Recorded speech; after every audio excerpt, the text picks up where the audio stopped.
Continuación voy a presentarles el libro Everybody Lies. Es un libro premiado por ser bestseller. Eh, y lo que trata es en relación a lo que el Internet y el Big Data pueden decirnos sobre nosotros mismos.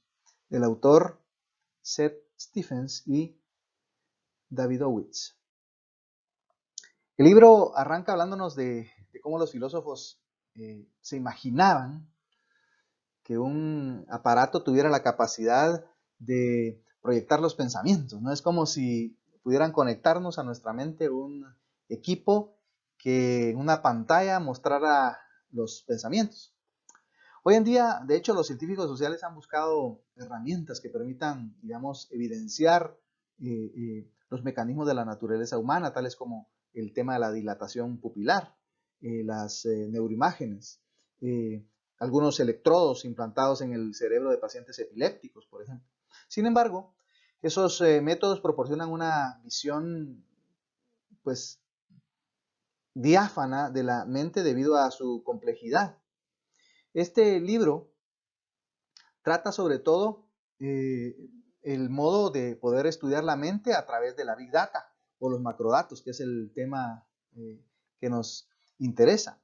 Cómo las búsquedas en Internet, ¿verdad? Precisamente permiten brindarnos esos macrodatos, esos grandes volúmenes de información que son una huella en línea, que si bien no constituyen, podemos decirlo así, un cerebroscopio, sí ofrecen una visión sin precedentes de la psicología humana. Es como si a través de la privacidad del teclado de la computadora las personas terminaran confiando sus pensamientos y sus deseos más íntimos.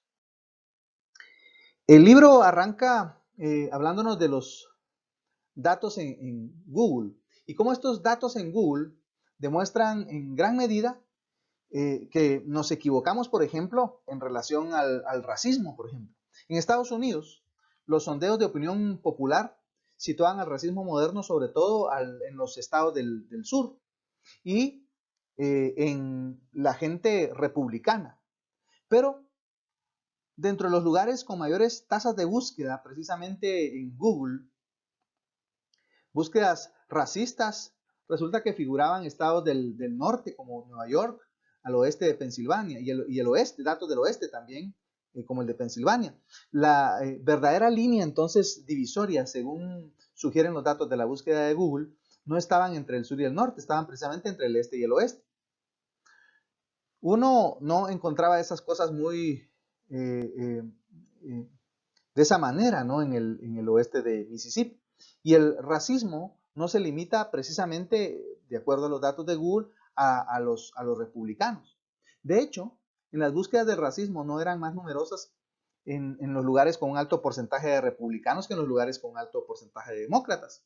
Dicho de otro modo, las búsquedas en Google terminan ayudando a trazar un nuevo mapa, en este caso, en esta temática del racismo en los Estados Unidos. Cómo los macrodatos que nos proporciona Google en relación a las búsquedas terminan dándonos un acercamiento mayor que lo que a veces solemos pensar. Y ese mapa precisamente tiene un aspecto diferente, como ustedes lo pueden ver en esta imagen que les presento, eh, eh, del que, digamos, cualquiera hubiera llegado a pensar.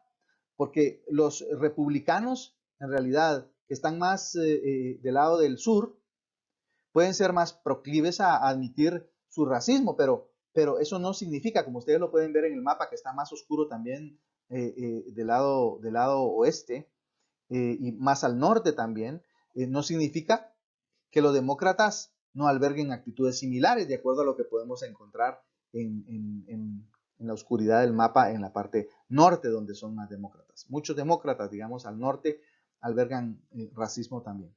De hecho, eso se viene a evidenciar y algunos lo han mostrado, digamos, años más tarde, cuando este mapa viene a ser la clave de la explicación del éxito político precisamente de Donald Trump. Entonces, podríamos hacer digamos, conclusión intermedia en cuanto a que el microscopio nos muestra que hay eh, muchas cosas más en una gota de agua de lo que nosotros podemos ver. El telescopio, por su lado, nos muestra que hay más cosas en el cielo de lo que nosotros también podemos ver. Pero por otro lado, encontramos acá que los macrodatos, los nuevos datos, ¿verdad? Los macrodatos nos muestran que hay más cosas en el interior, podríamos decirlo así, del ser humano, de lo que nosotros creemos. Y precisamente los macrodatos nos vienen a poner en evidencia en muchas cosas, en muchos casos, que las corazonadas que nosotros tenemos no necesariamente son ciertas. Si bien el método de la buena ciencia de datos también es intuitivo, con frecuencia los resultados son contrarios a la intuición, porque la ciencia de los datos toma un proceso, digamos, humano que es natural e intuitivo y observa patrones y les da un sentido y les inyecta, podemos decir así, fuerza, lo que nos permite ver que el mundo funciona de una manera completamente diferente a como nosotros muchas veces creemos. El objetivo, precisamente por eso, de un científico de datos es comprender el mundo. Ahora, cuando hayamos un resultado que contradice la intuición, entonces podemos utilizar más ciencia de datos para que nos ayude a explicar por qué el mundo precisamente no es como nosotros creíamos. El libro nos evidencia la capacidad que tienen los macrodatos y vamos a mencionar rápidamente 4 de ellas. La primera de ellas es ofrecer nuevos tipos de datos. Y aquí encontramos en esta parte del libro precisamente el ejemplo de Freud, ¿verdad? Un psicoanalista famoso, ¿verdad? A él se le hubiera hecho agua a la boca ante lo que los macrodatos hoy nos aportan precisamente al entendimiento de la psique del ser humano. Freud, por ejemplo, creía que el escribir palabras equivocadas en el teclado, por ejemplo, en la mano, a mano, ¿no? En un escrito a mano, el escribir palabras equivocadas como sexuridad, por ejemplo, en lugar de seguridad, lo que significaba era que estábamos revelando deseos en nuestro subconsciente, con frecuencia de índole sexual. Sin embargo, el autor en el libro nos muestra, a través de un experimento que realizó mediante datos, que la teoría de Freud es falsable, ¿no? O es debatible, ¿verdad? No necesariamente estamos pensando de esa manera al equivocarnos en nuestra escritura. Un segundo elemento entonces es que los datos tienen la capacidad de proporcionar, dar más honestidad. En la era, digamos, anterior a la digital, la gente ocultaba sus pensamientos, digamos, vergonzosos. Ahora, en la era digital sigue siendo exactamente igual, pero no en Internet, porque Internet, digamos, termina protegiendo el anonimato de nosotros cuando hacemos una búsqueda. En nuestras búsquedas podemos escribir cosas que jamás revelaríamos, digamos, con nuestra boca. Es como una especie, digamos, de suero de la verdad digital. Un tercer elemento de las capacidades de los macrodatos es que permite enfocar pequeños subgrupos de personas. Es decir, podemos hacer una especie de zoom in, ¿verdad? Para llegar a niveles de detalle altos, de información importante, de grupos, de franjas ínfimas de la población. Y finalmente, el otro elemento que nos habla el libro es que de las capacidades de los macrodatos es que permite hacer muchos experimentos sobre relaciones causales. Permite realizar experimentos rápidos, experimentos controlados. Entonces, eso permite someter a prueba las relaciones causales, no solo las correlaciones. Un concepto, digamos, interesante que nos plantea el libro son precisamente los datos reinventados. ¿A qué se refiere esto? Se los explico, el libro, digamos, lo explica a través de el ejemplo que pone de los ingenieros de Google que crearon un servicio que se llama Google Correlate. Este servicio proporciona a los investigadores las herramientas necesarias para experimentar con un análisis amplio de gran cantidad de campos. Los investigadores pueden tomar, digamos, una serie de datos que ellos quieran rastrear a lo largo del tiempo y ver precisamente en las búsquedas de Google si se encuentra más correlacionado con este conjunto de datos. El autor, por ejemplo, cuenta que puso él en este Google Correlate tasa de desempleo en los Estados Unidos de los años 2004 al 2011. Y de los billones de búsquedas en Google hechas en ese tiempo, ¿qué guardaba? ¿Qué era lo que guardaba una relación más estrecha con el desempleo? Y cualquiera de nosotros quizás llegaría a pensar que serían, es decir, el desempleo se evidenciaría en Google con frases como oficina de desempleo, empleos nuevos o algo, digamos, similar. Sin embargo, la coincidencia más alta durante ese periodo fue Sleuth Load o Spider Solitaire, ¿verdad? Que en realidad son, uno es un sitio de pornografía y otro es un sitio de juegos, ¿verdad? Entonces, las búsquedas relacionadas con entretenimiento nos dan una pista interesante del desempleo y por lo tanto, quizás a la hora de nosotros conformar un modelo de predicción tendríamos que incluir esas variables dentro de ese modelo de desempleo.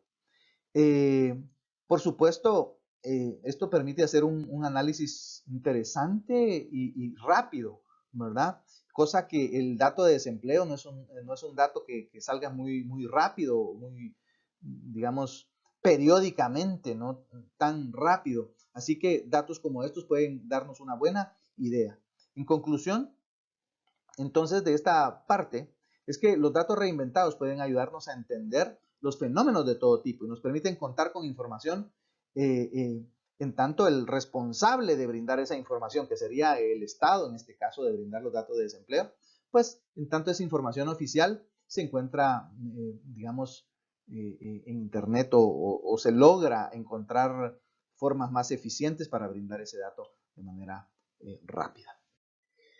Dentro de los ejemplos que el libro nos plantea en relación a la importancia de los datos, nos habla de un caballo que es American Pharoah. Este es el primer caballo en ganar la triple corona en más de 3 decenios. Este caballo, fíjense que estaba a punto de ser vendido por su dueño y iba a ser vendido a bajo precio. Sin embargo, los que venden caballos contratan a veces a especialistas y en este caso el dueño de este caballo contrató a una empresa que se llama IQB, cuyo director no era un experto en caballos de la vieja escuela. Ellos le indicaron, esta empresa IQB le indicaron al dueño que él debía comprar su propio caballo porque en esa subasta de caballos, en donde estaba este caballo, no se permitía retirar el caballo luego de haberlo inscrito para subasta. Así que esta empresa le recomendó comprar su propio caballo basado en datos precisamente. Esta empresa y su dueño se propusieron medir varios atributos, estaban buscando formas de poder encontrar aspectos clave para determinar la capacidad que ese caballo iba a tener de poder competir. Así que ellos empezaron a hacer un estudio y empezaron a medir atributos de los caballos de carrera y ver cuáles de sus atributos se correlacionaban con su rendimiento en las carreras. Y resulta que los resultados de ese estudio fueron notables porque ellos descubrieron que, por ejemplo, el tamaño del corazón y en particular el tamaño del ventrículo izquierdo de un caballo es un fuerte predictor de éxito de ese caballo. Otro órgano importante, por ejemplo, era el vaso. Los caballos con vasos pequeños nunca ganaban nada. Así que ellos digitalizaron también miles de videos de caballos galopando y descubrieron que si es cierto tipo de galope, cierto tipo de caminar se correlacionaba con el éxito de esos caballos en la pista. Descubrieron también que algunos caballos de 2 años, por ejemplo, resollaban con un silbido después de correr 200 metros. Y un caballo que le silba, digamos, silba después de correr esa distancia, resulta que es un caballo que nunca tampoco va a llegar a absolutamente nada. Por lo que ellos, digamos, tenían una persona encargada de descartar a todos los caballos con ese silbido. Ahora, aquel caballo rojizo American Pharoah, que en ese momento de la subasta aún no tenía nombre, resultó que cuando le hicieron las medidas, ¿verdad? Con un aparato especial que fabricaron para ver el tamaño de los órganos y todo, ¿verdad? Una especie de tomografía, radiografía, digamos, del caballo. Tenía un ventrículo izquierdo que se encontraba en el percentil 99.61. Y eso generó la alerta de este caballo en cuanto a su valor y a su capacidad que iba a poder tener en el futuro. Y no solo eso, sino que además tenía el tamaño de los órganos como el vaso, era típicamente grande, lo cual confirmaba que era el mejor caballo de todos los tiempos. De hecho, se dice que en 100 años quizás no ha existido un caballo como eso. Y de ello podemos entonces, de ese ejemplo, podemos extraer 3 lecciones. Si uno quiere intentar utilizar nuevos datos para revolucionar un campo determinado, lo mejor precisamente es probar un campo en donde no haya muchos datos o que los datos que hay sean malos. Un segundo elemento es que al tratar de realizar predicciones, no hay que preocuparse demasiado por el motivo por el cual los modelos funcionan. Es decir, esta empresa IOQ no puede explicar la razón por qué el ventrículo izquierdo es tan importante a la hora de predecir. Pero, pues, el negocio de la predicción solo necesita saber que algo funciona, ¿verdad? No necesariamente necesita saber por qué funciona. Así que lo que hay que hacer es enfocarse en las cifras correctas. Y un tercer elemento es que debemos ser abiertos y flexibles al determinar qué cosas contribuyen a un modelo de datos, qué datos son importantes. Buscar datos ahí donde nadie los ha buscado, aceptar fuentes de datos no tradicionales. Es decir, es tener un enfoque novedoso, un enfoque fresco, ¿verdad? Que pueda darnos fruto. Un elemento del cual también el libro nos habla es en relación a las palabras como datos. Fíjense que el lenguaje es tan importante en la revolución precisamente de los datos, el lenguaje, ¿verdad? Y por eso, de hecho, se ha evolucionado mucho en esa área, ¿verdad? En el área de inteligencia artificial, en el área precisamente del lenguaje y las palabras, ¿verdad? Es tan importante que el mismo Google inició un proyecto que se llama Ngrams, que tenía el objetivo de digitalizar todos los libros del mundo y crear un servicio que buscara entre los millones de libros digitalizados una palabra o frase en particular. Y precisamente luego de ello, transmitir a los investigadores con qué frecuencia esa palabra o frase ha aparecido a lo largo de los años, desde 1800 hasta la fecha, ¿no? Y precisamente un ejemplo de su uso lo muestra la manera como se ha formado la identidad nacional de los Estados Unidos. Y precisamente a través de una pregunta importante. La pregunta sería, ¿cree que actualmente Estados Unidos es un país unido o dividido? Indudablemente la mayoría de la gente respondería que Estados Unidos está dividido más que nunca debido al tema político. Pero fíjense que no es tan fácil saber qué tan divididos están los Estados Unidos. Así que al escribir dentro de esta plataforma de Google, Ngrams, los Estados Unidos son, en plural, ¿verdad? Son, la palabra en plural, sugiere que hubo un punto en que los Estados Unidos dejó de pensar como un conjunto de estados y comenzó a concebirse como una nación. Así que la frase no sería los Estados Unidos son, sino los Estados Unidos es en singular. Fíjense que muchos especialistas han afirmado que con toda seguridad la guerra civil hizo precisamente ese cambio en donde se convirtió en un sustantivo singular. Sin embargo, la búsqueda en todos los libros escaneados y digitalizados en Ngrams nos muestra con cuánta frecuencia los libros estadounidenses utilizaban la frase los Estados Unidos son frente a los Estados Unidos es.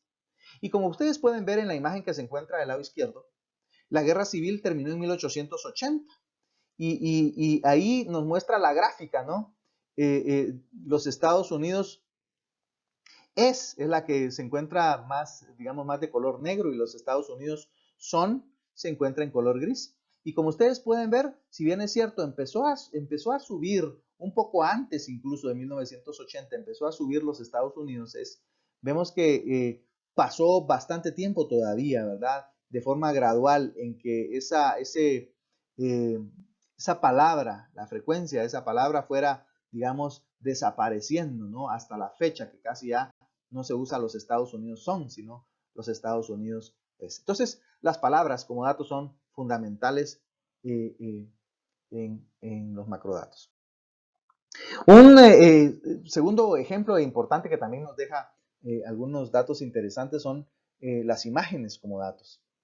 Hoy en día, por ejemplo, nos habla el libro de que existen empresas fundadas cuyo fin es tomar fotografías con el teléfono de cosas interesantes, con posible importancia sea económica, como por ejemplo una gasolinera, contenedores de frutas en los supermercados, una y otra vez. De hecho, hoy en día encontramos que Waze, por ejemplo, uno puede actualizar los precios del combustible y esto va generando cierta información a través de Waze. Ahora, esas imágenes son enviadas para su análisis por parte de científicos informáticos, convirtiéndolas en datos, datos como la longitud de las colas en las gasolineras, cantidad de manzanas disponibles en un supermercado, madurez de las manzanas y el precio escrito en el contenedor de las frutas. Entonces, de esa manera, se hacen estimaciones sobre producción económica y la inflación, ¿verdad? Por ejemplo, resulta que las imágenes de China, las fotos de China, ayudaron a una empresa precisamente de estas que toma fotos para ese fin, para fin de analizar los datos y luego digitalizarlos. Ayudaron esos datos, esas imágenes de China, ayudaron a descubrir la inflación en el año 2011 y la deflación en el año 2012. Y esto se descubrió mucho tiempo antes de que los mismos datos oficiales de China se tuvieran a la disposición.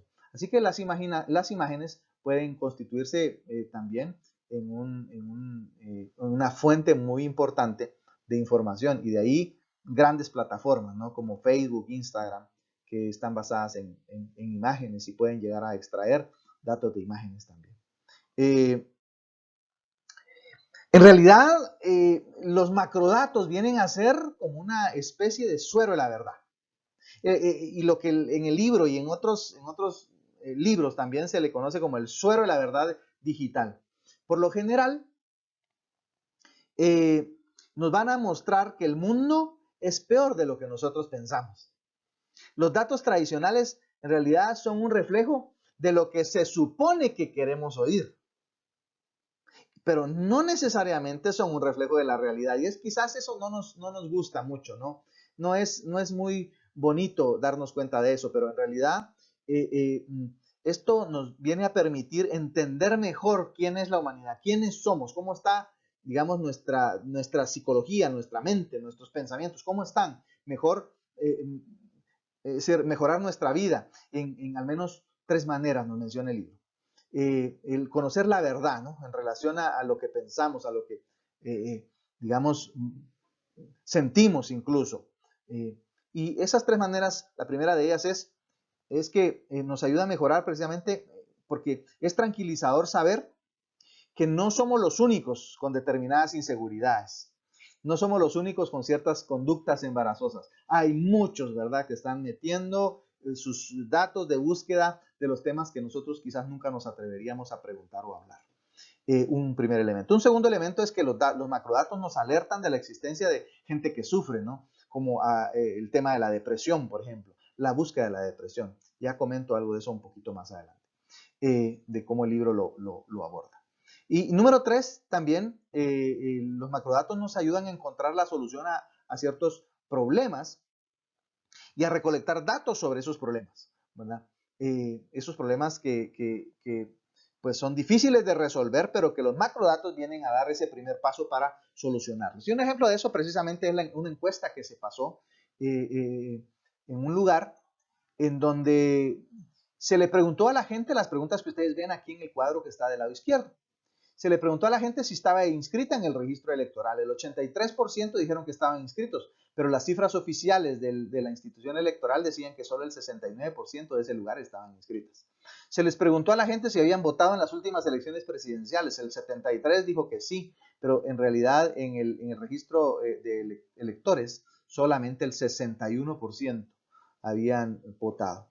Si habían votado en las últimas elecciones generales, el 63% dijo que sí y solo el 36% había votado según los datos oficiales.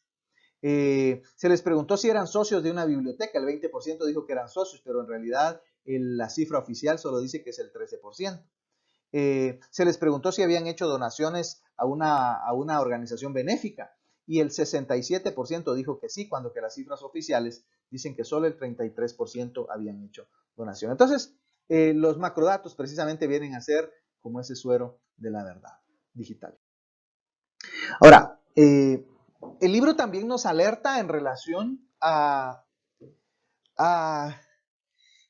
magnificar, podríamos decir así, el tema de los macrodatos.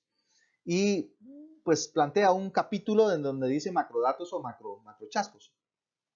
Y para eso nos plantea un ejemplo. Supongamos que, que nuestra estrategia para predecir las fluctuaciones de la bolsa de valores es buscar una moneda de la suerte.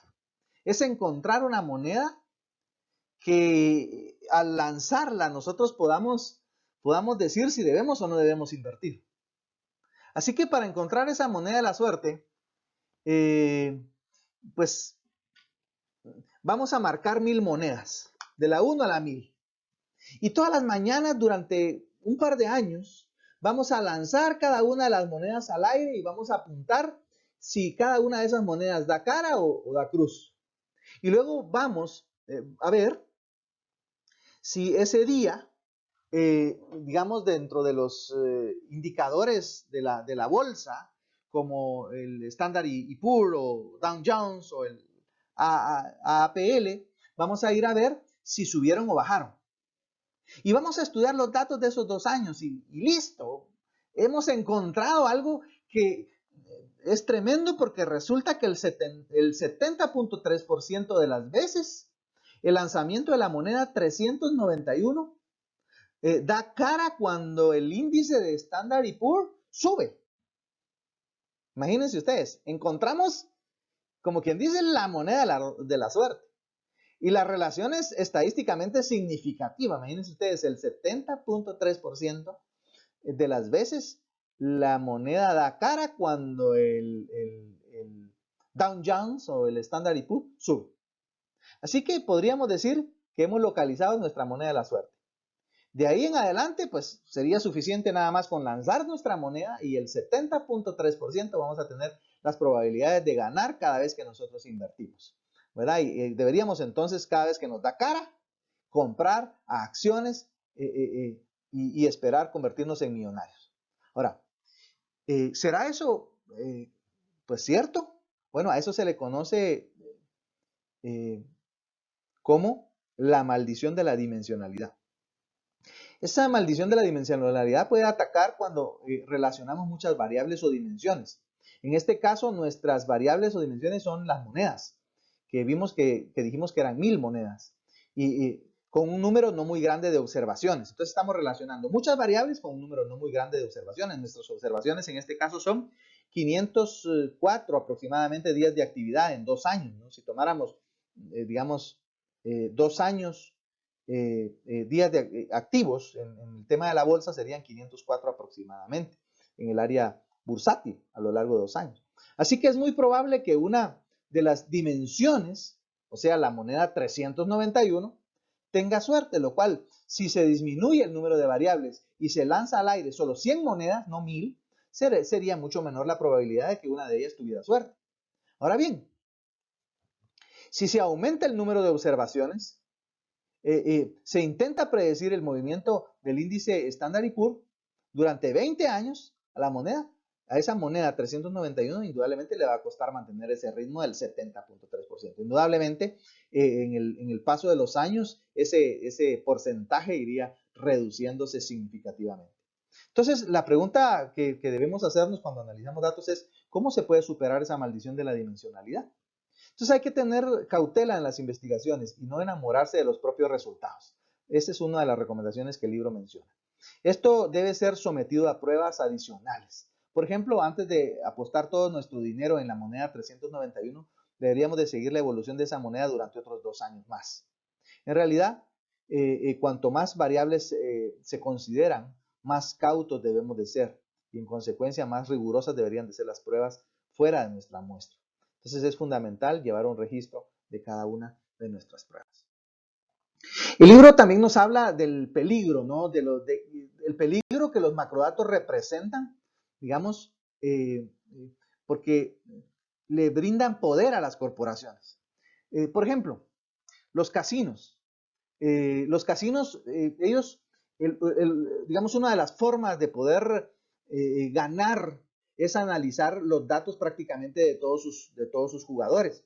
Y ellos buscan encontrar precisamente el punto de equilibrio en donde un jugador desiste. Es decir, un jugador cuando llega a un casino lleva su límite de dinero que piensa que considera él que puede gastar, ¿verdad? No es lo mismo perder $2.999 que perder 3.000.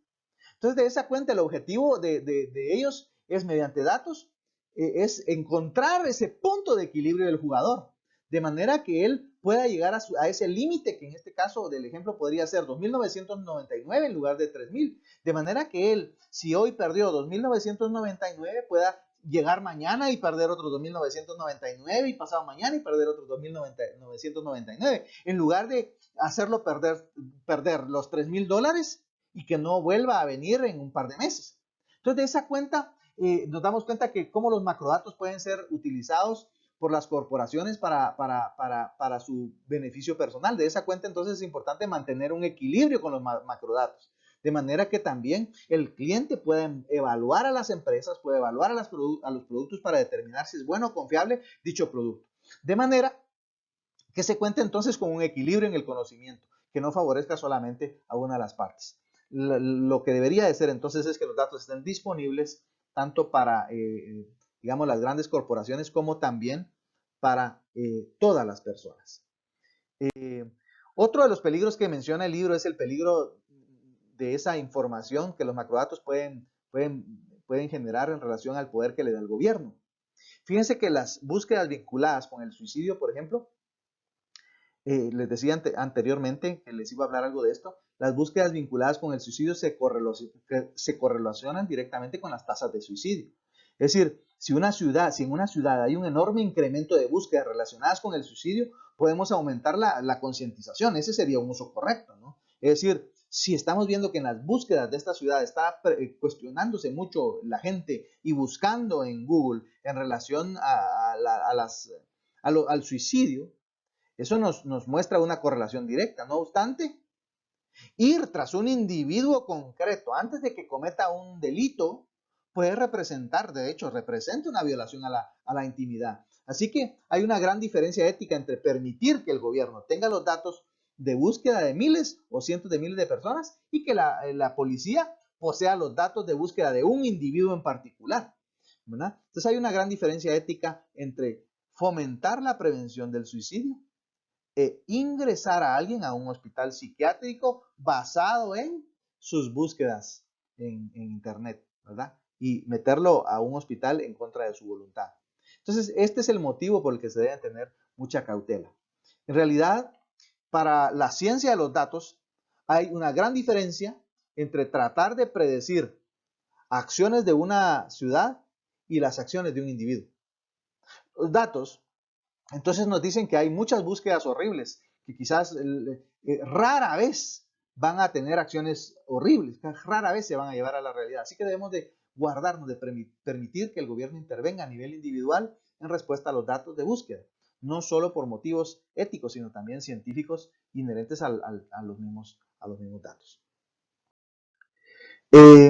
Finalmente, entonces podemos concluir que las ciencias sociales se están convirtiendo en una verdadera ciencia y esa verdadera nueva ciencia tiene la capacidad de cambiarnos la vida.